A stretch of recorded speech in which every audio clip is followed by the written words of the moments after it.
ভগবদ গীতা আসলে কি? ভগবদ গীতার উদ্দেশ্য হচ্ছে অজ্ঞানতার অন্ধকারে আচ্ছন্ন এই জড়জগতের বন্ধন থেকে মানুষকে উদ্ধার করা। প্রতিটি মানুষই নানানভাবে দুঃখ কষ্ট পাচ্ছে। যেমন কুরুক্ষেত্রের যুদ্ধের সময় অর্জুনও এক মহা সমস্যার সম্মুখীন হয়েছিলেন। অর্জুন ভগবানের কাছে আত্মসমর্পণ করলেন এবং তার ফলে তখন ভগবান তাকে গীতার তত্ত্বজ্ঞান দান করে মোহমুক্ত করলেন। এই জড়জগতে কেবলই অর্জুনই নন, আমরা প্রত্যেকেই সর্বদাই উদ্বেগ উৎকণ্ঠায় জড়িত এবং আমরা একে অপরের সাথে জর্জরিত। এই জড়জগতের অনিত্য পরিবেশে আমাদের যে অস্তিত্ব, তা অস্তিত্বহীনের মতোই।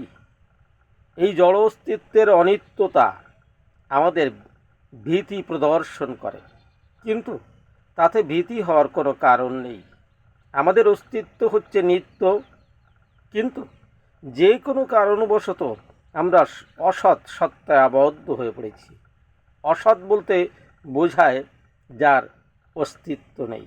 এই অনিত্য অস্তিত্বের ফলে মানুষ প্রতিনিয়ত দুঃখ কষ্ট ভোগ করছে, কিন্তু সে এতই মোহাচ্ছন্ন যে তার দুঃখ কষ্ট সম্পর্কে সে মোটেই অবগত নয়। হাজার হাজার মানুষের মধ্যে কেবল দুই একজন তাদের ক্লেশ জর্জরিত অনিত্য অবস্থাকে উপলব্ধি করতে পেরে অনুসন্ধান করতে শুরু করে। আমি কে? আমি কোথা থেকে এলাম? কেন আমি এই জটিল অবস্থায় পতিত হয়েছি?